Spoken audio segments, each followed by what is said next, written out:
cet argent doit être renouvelé et révélé même. Parce que ce sont nos enseignants de l'école primaire qui souffrent. Ils souffrent avec cet argent, c'est-à-dire cet argent est caché quelque part.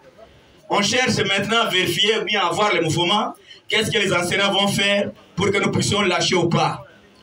Deuxième point, le problème de la province éducationnelle est Kin Plateau. Mais ça ne va pas, CG, ça ne va pas. Nous sommes de la synergie. 50 000 francs pour le loyer. En dehors de cela, nous avons dénoncé cela au mois de janvier.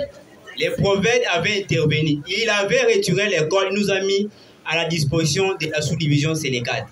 Chose étonnante, au mois de mai, du janvier au mois de mai, les prophètes, ils nous demandent encore de retourner à la CNV. Au moment où je vous parle, les enseignants sont à la province, sont intimidés de récupérer les commissions d'affectation de la CNV. Ils sont là à présent. On les a même ravis de téléphone.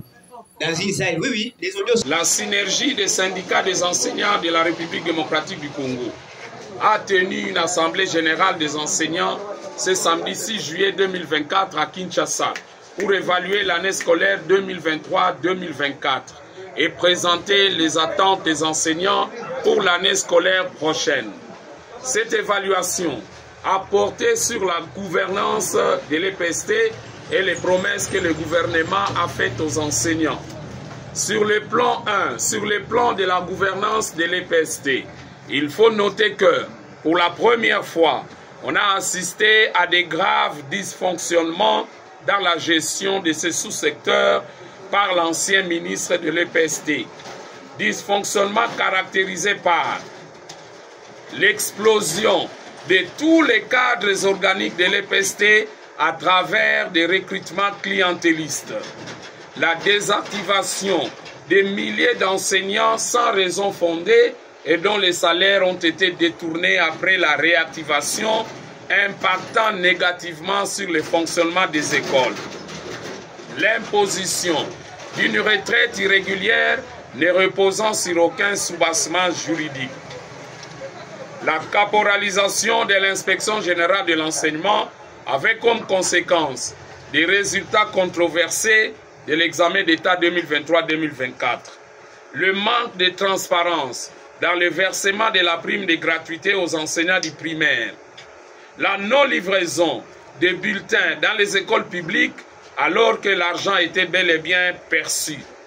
La survivance des actes de fraude et de corruption dans l'organisation de l'examen d'État. Le non-paiement de la prime aux inspecteurs et agents ayant presté aux épreuves d'évaluation certificative. Le blocage et le rabattement de la prime d'encadrement de la paie des inspecteurs, cadres et agents des services centraux de l'éducation nationale, alors que l'arrêté instituant cette prime est en cours.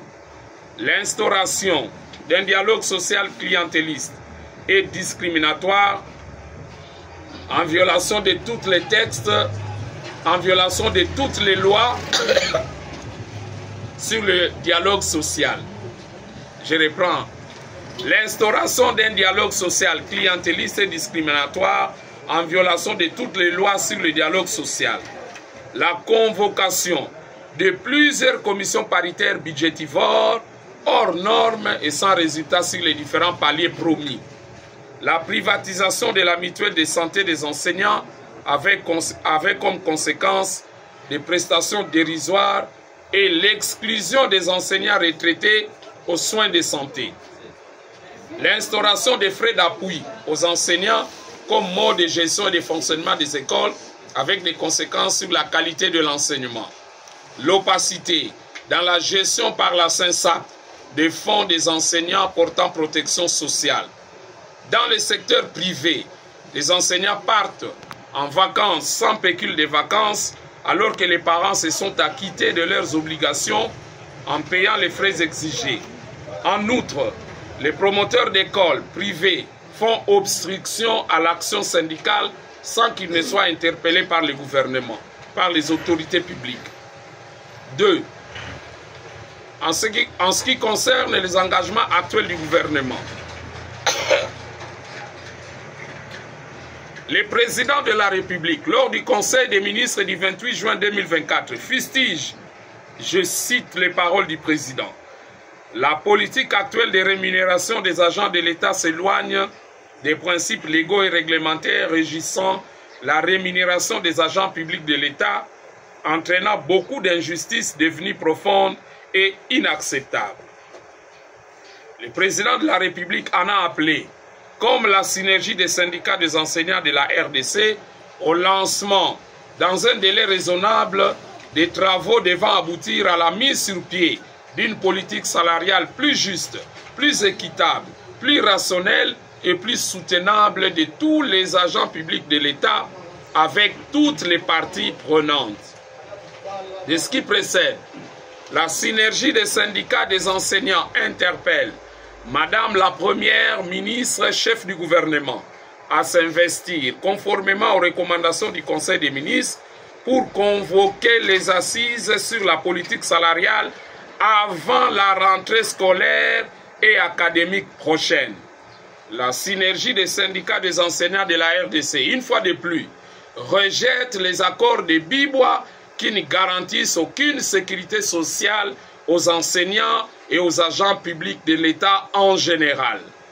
La réforme en matière de rémunération dans l'administration publique et dans l'enseignement est la seule voie pouvant restaurer la confiance entre gouvernants et gouvernés.